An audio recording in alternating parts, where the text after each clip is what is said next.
Production from e-office hour tutorial section I had on how to speak, how to communicate, and I'm giving you some PowerPoints. So in the not so distant past, once upon a time, I was the director of one of Canada's largest cannabis companies, and every morning I had 2 meetings before 9 a.m., mind you. And the first time I went to one of those meetings, it was in a large, noisy, overhead carrier kind of thing with a bunch of electrical equipment all around. And all the directors, managers, supervisors, team leads, and extras would stand in their spots, and every single one of them would go up and they would read what their performance metrics were from the day before. They would say, I cut 100 clones, we harvested this amount of biomass, we packaged this many bottles, and then they would walk to a chalkboard and fill in the number. One by one, 50 people to 100 people would do this. So, my first time, it's my turn. I say, hi, I'm Nigel. I'm your new director, and I look back at the chalkboard.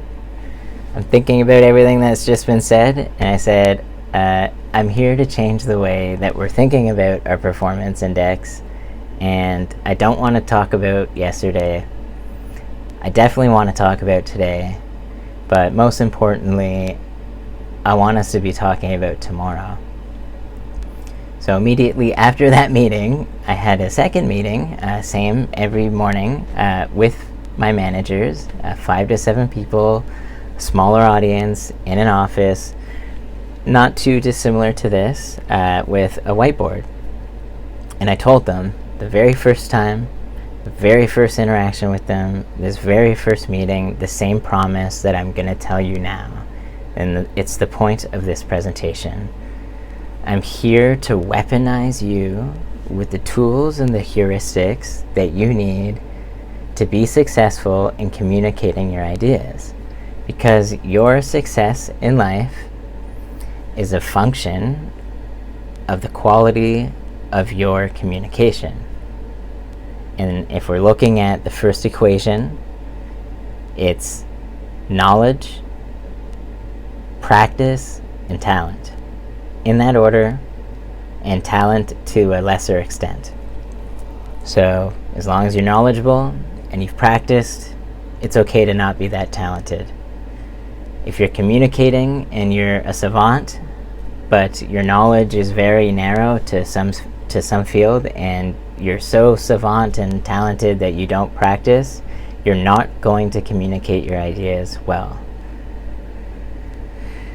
I also told my managers, and I'm telling you now, the function of your communication, the function of going to those morning meetings, of giving your presentation, of any piece of writing that you do, of any meeting that you go to, every time you speak and write, the function is to provide value. The V, it's to change the way that people think about the world, and it's to progress a conversation.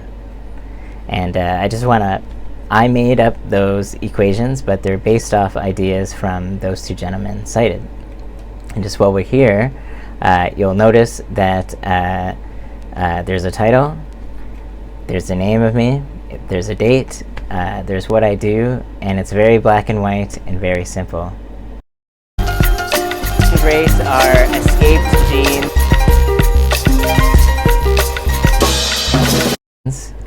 I like the adage. I don't remember where I heard the quote. It might have been in a book I read. Time spent in reconnaissance is time seldom wasted, and it's true. So you need to ask yourself before the talk, well in advance, who is the audience?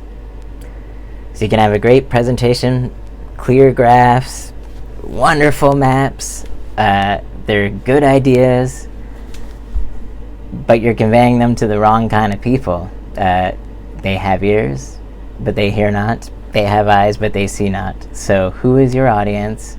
And that is the first step to making a presentation, or to giving a talk, or to writing a paper, is who are you writing it for? And you should absolutely be tailoring everything towards that.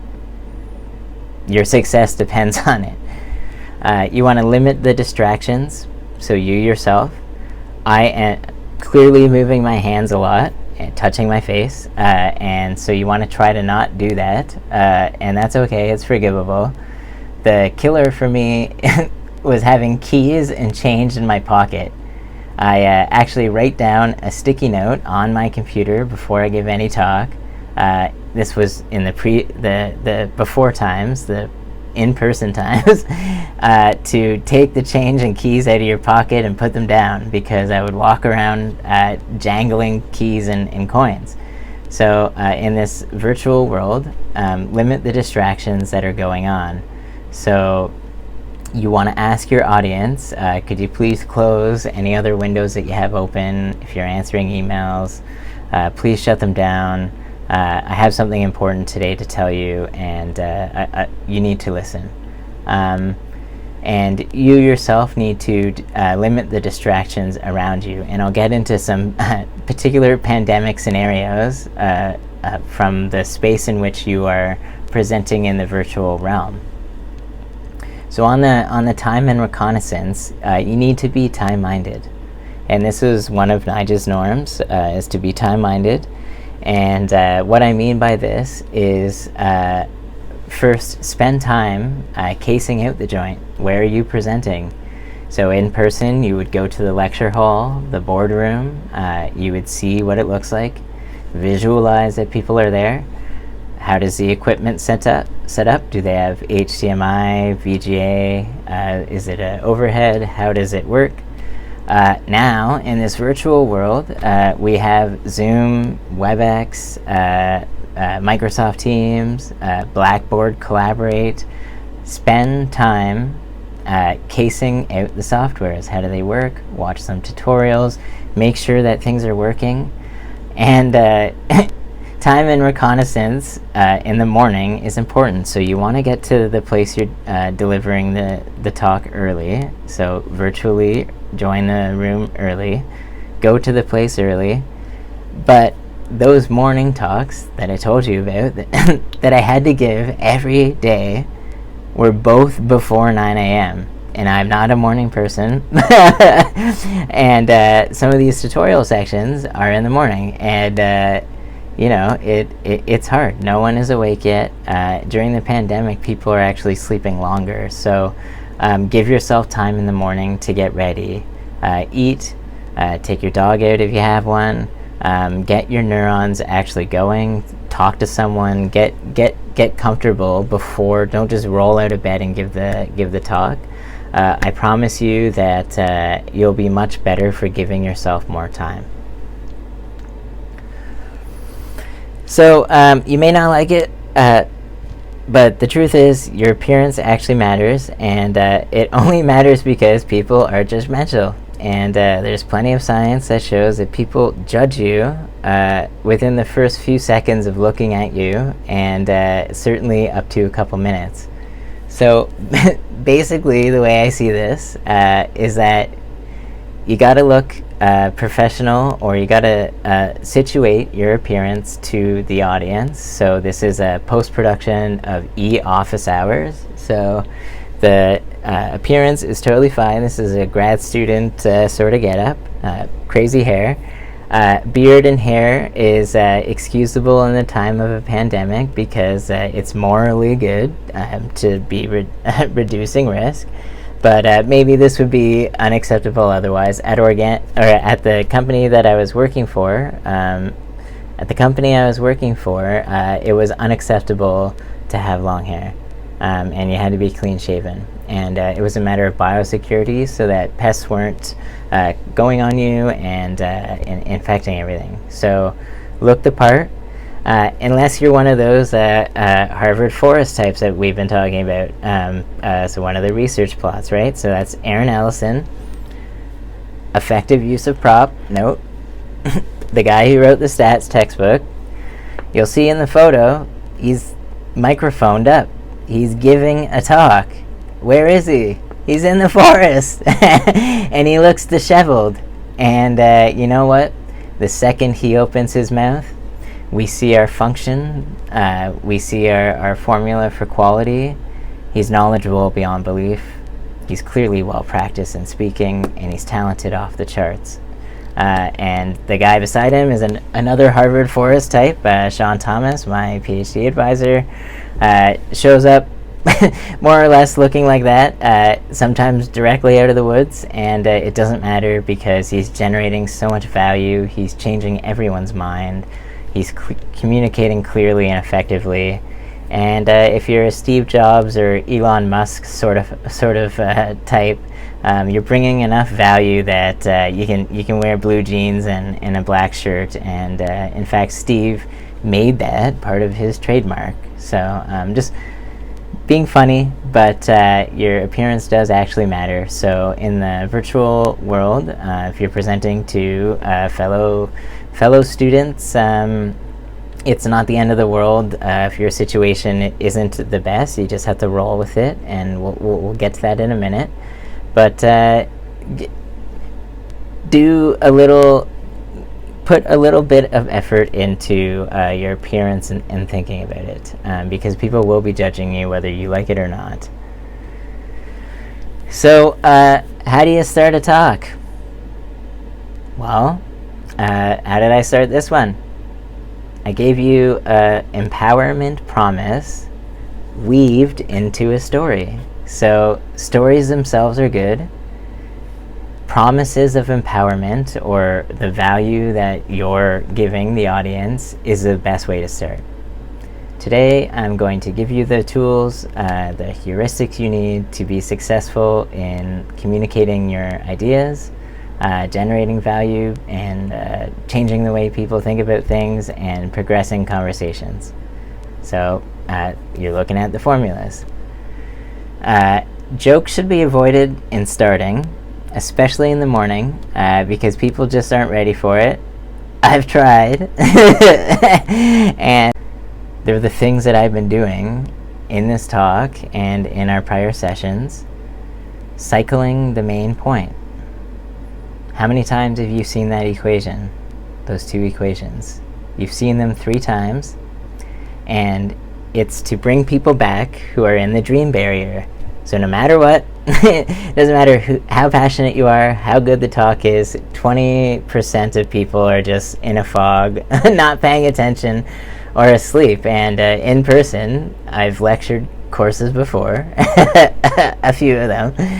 There's always someone sleeping, and at first it would catch me off, like, man, I gotta be funnier, I gotta be more enthusiastic, but I just realized that people are tired, and actually I used to fall asleep a lot in lecture. So cycle the main point. That's why the equations are there. That's why you keep seeing them. And 3 times is good. So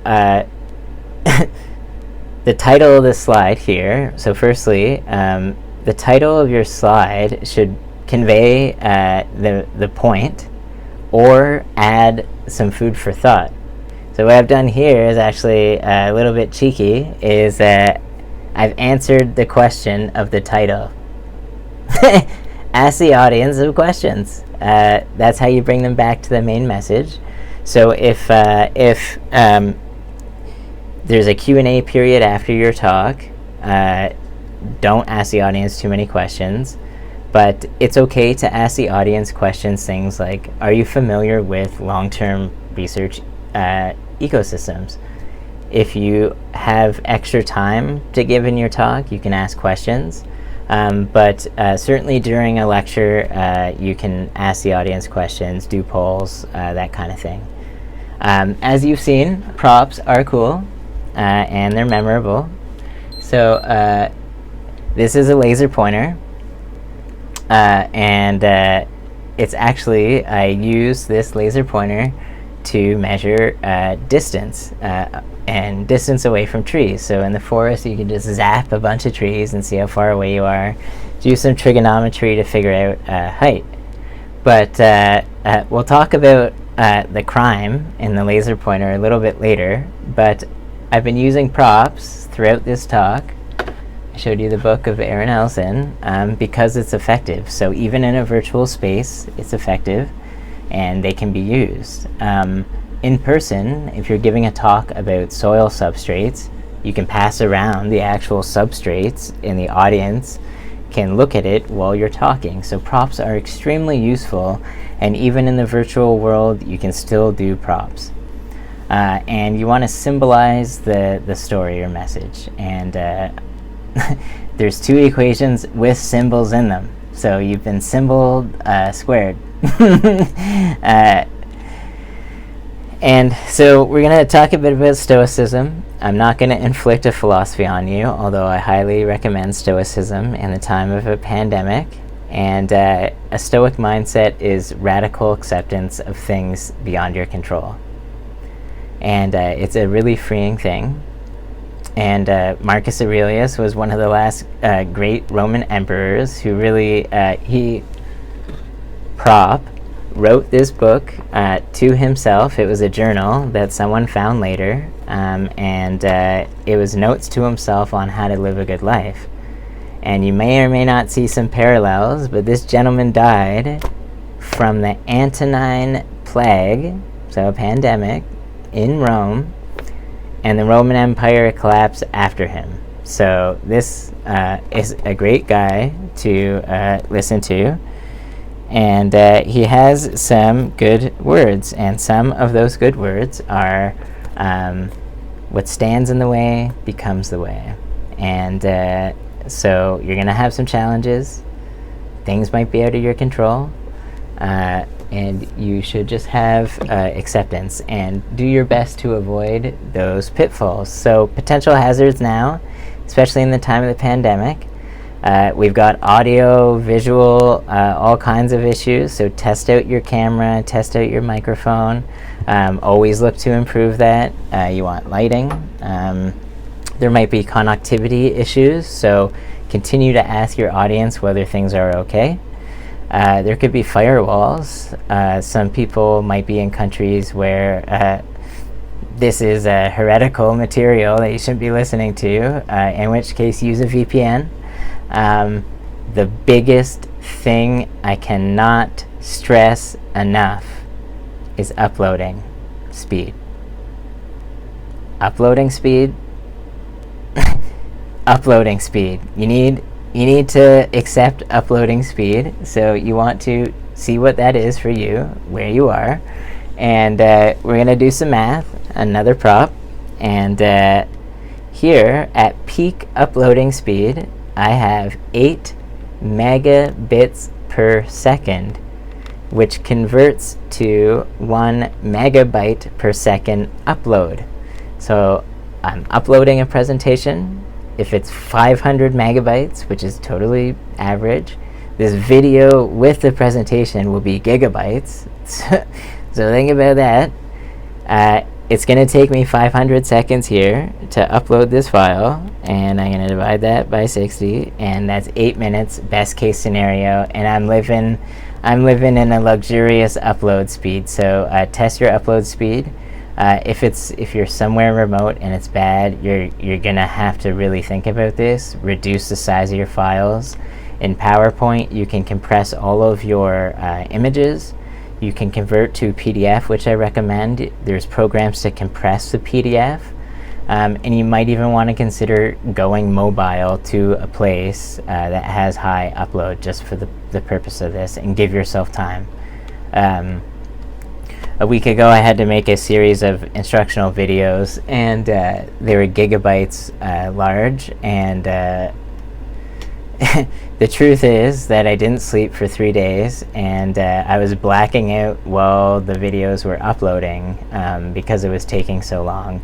And I didn't realize that you can set your system preferences. This is uploading to Dropbox. Set your system preferences so your computer doesn't turn off, and then you'll have less issues. But anyway, consider the upload time. And then another thing we're going to have to be stoic about here, and I'm trying to lead you guys to be stoic, is that and even outside of the pandemic, you're going to have off days. And I had to give morning presentations every day, and all kinds of presentations, professors every day, multiple classes, students, you guys, eventually you'll more and more, so you're just gonna be off. Like, you can't be perfect all the time, so go easy on yourself. And the truth is, you might actually get sick, and you just have to accept it. Now, another hazard here, I have a cute dog. She's a street dog from Israel. Her name's Rue, and she's pretty good at home. She's the one in the middle there. She's with her husky friends that she loves, and sometimes she likes to remind me that her friends are at the park and that we should actually be going to the park. And as I'm talking to you now, I can hear her running around, about to go on about it. So if you have pets, kids, whatever, try to mitigate those disasters, but you have to be stoic about it. Rue loves her friends at the park. You know, I'm not going to hold it against her. Okay, so now we're going to talk about some slide crimes, and some crimes of the highest order. There's all kinds of crimes to commit here. These are the ones that I'll just briefly mention. Someone asked me, Nigel, hey, can you review my presentation, paper, whatever? I'm going to say, yeah, no problem. Too many slides. It's too full of words. It's too full. The whole thing's dead air. And it's almost always the case. So once you're done your presentation, go through it and try to simplify it and clean it up. You, the person, are the presenter. The slide is the supplement. So for informing, it's you. For giving expert, like really ornate, difficult, complex information, conveying that through a slide is extremely powerful.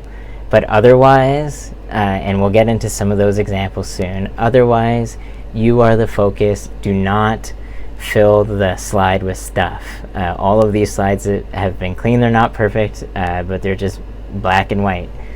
And the reason that is that we have faulty human processors, and you cannot listen to someone talk, watch them, and read, and look at a slide. And in the virtual world, it just adds a whole nother layer of complexity, because you have little people and little windows and chat boxes going on. So simplify. Words of advice from when I was an undergrad. I started doing research with some evolutionary biologists, Christina Crusoe and Alphys Maharelli. And every research paper I would send them, I would get back, like, every time, omit needless words. And that applies to presentations, it applies to your writing, and I swear those words haunt me to this day, and I thank them. They're excellent advisors, and true powerhouses in ecology.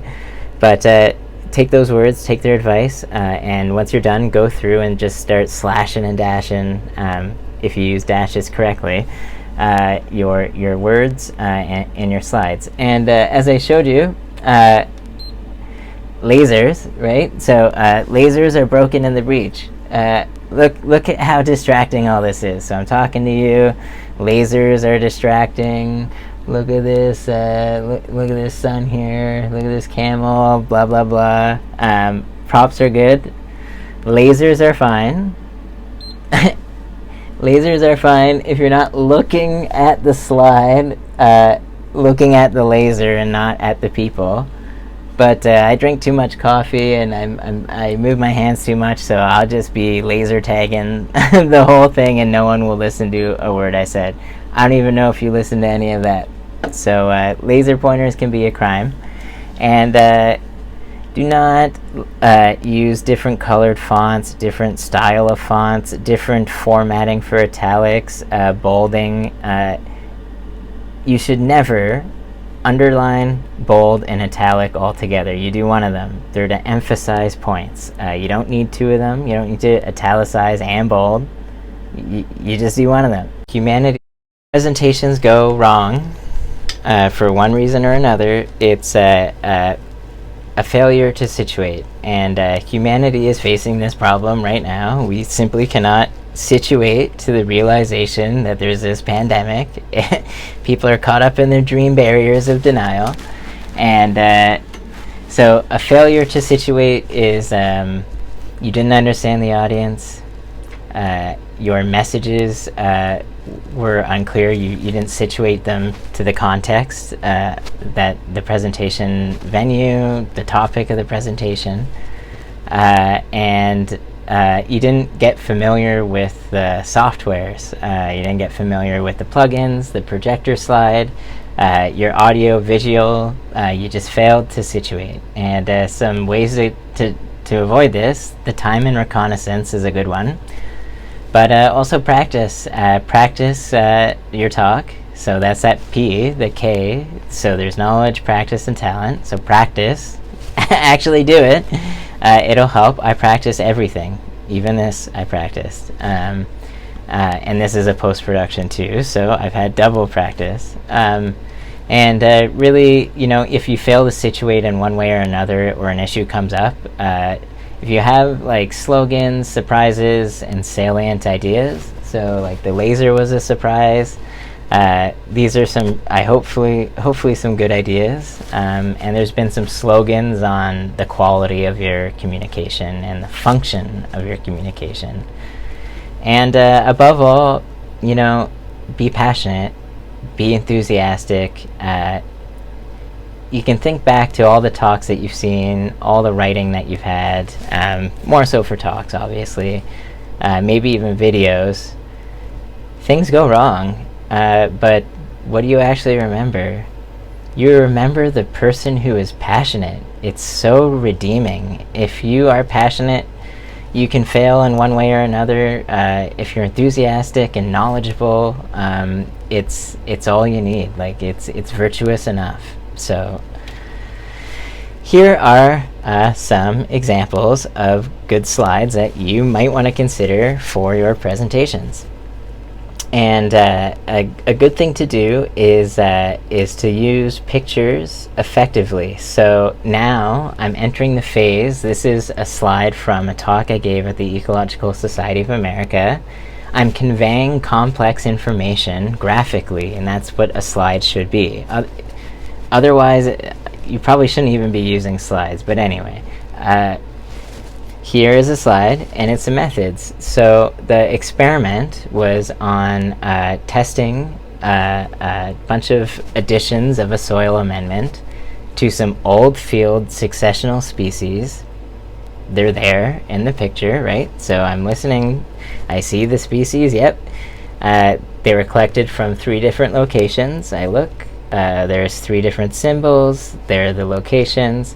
And while I'm talking, so you're listening to the presenter, you're looking over at the slide, and all of the information is readily accessible to you. It all makes sense. So that's a good way for the type of research that's going on, explaining methodology. That's an effective tool.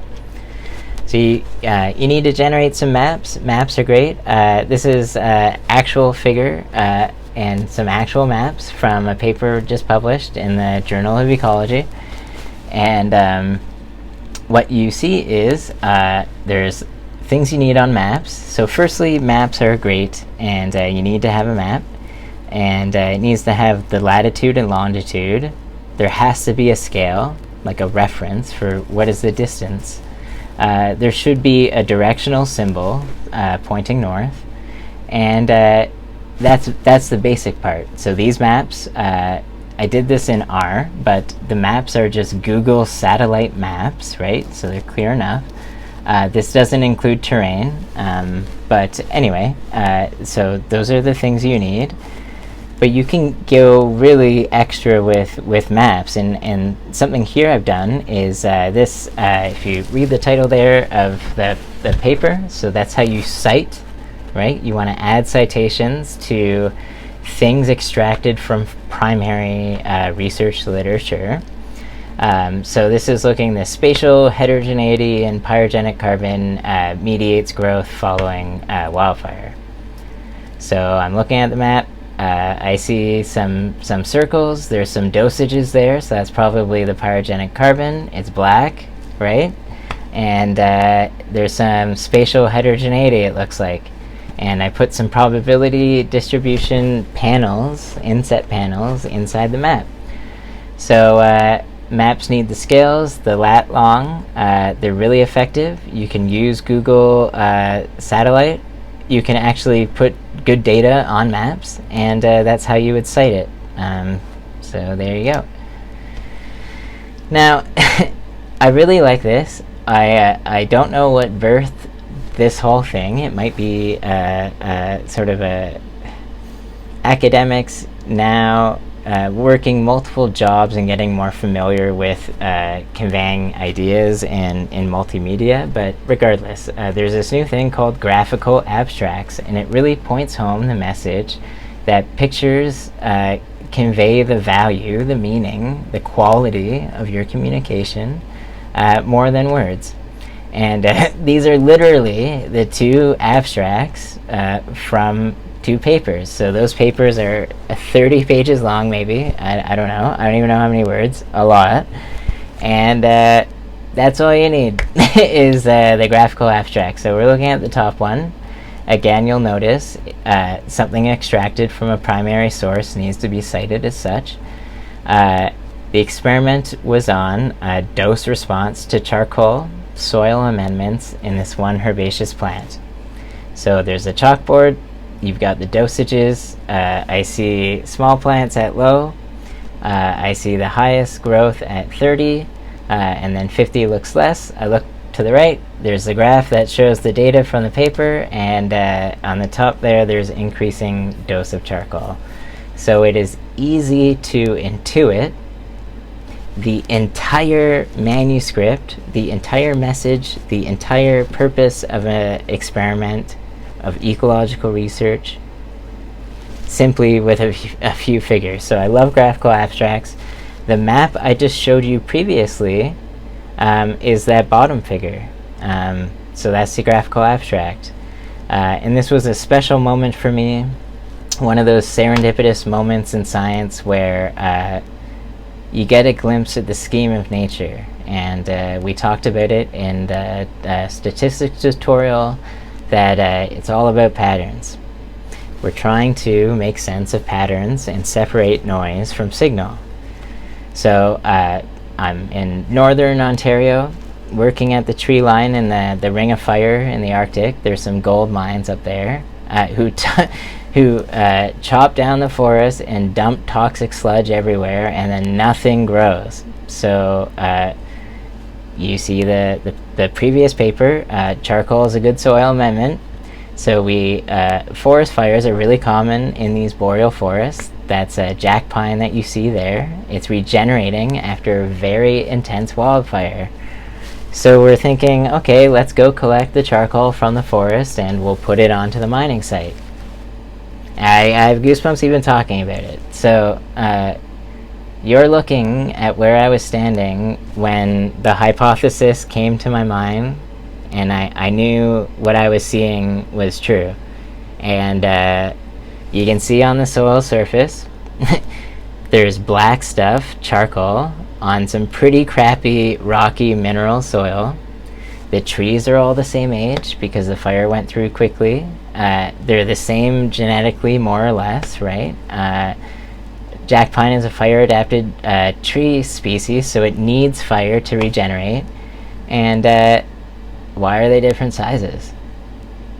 Maybe that charcoal, that pattern, you can see right there, has something to do with it, and it did. So the whole point is that while you're delivering messages in your presentation, figures with pictures trumps words every time. And just a reminder, that's how you would cite a primary source. Inconsistent citing here, so I've committed some crime. Sorry about that. Okay, so you also need to provide a summary. And this is from that same wildfire paper. And you've seen the map. I think that's a different graph, but regardless, it's fine. So I presented a bunch of results.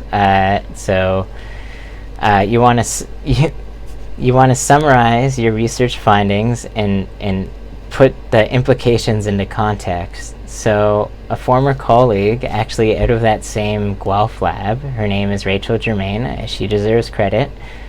I hadn't seen her in a few years. She was in Ben Gilbert's lab, All-Star, and I'm watching a talk at the Ecological Society of America of hers, and she pulls up a summary slide that looks like what you're looking at. This is my slide, but I just copied her style. Thank you, Rachel. She's a professor now at UBC, and she deserves to be there.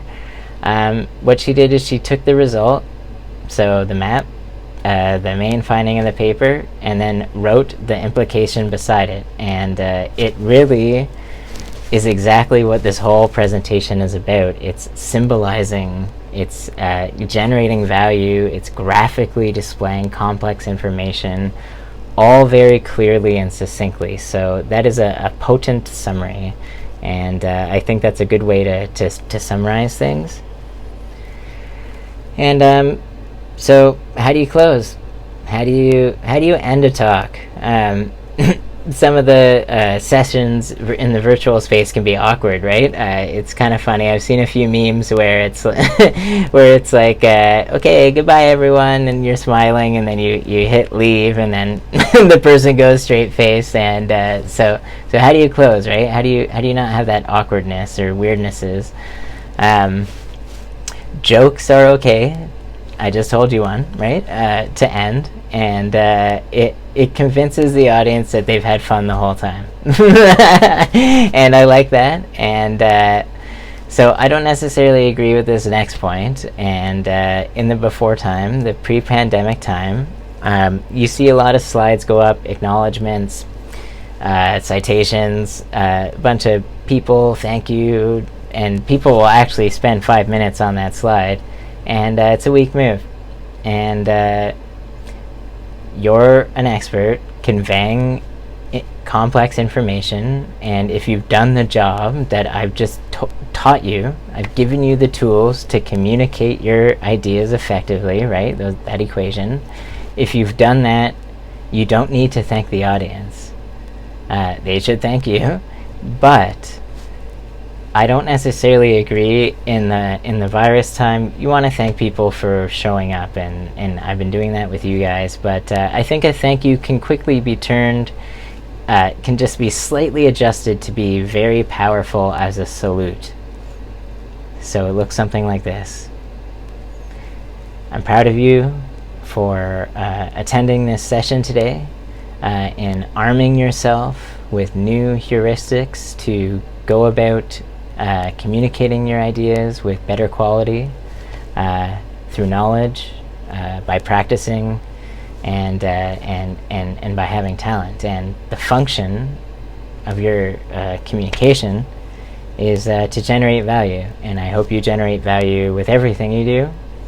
I hope you're progressing all kinds of conversations, and I hope that I've changed the way that you think, and I want you to change the way that other people think. And I'm proud of you for learning all of those things. So congratulations.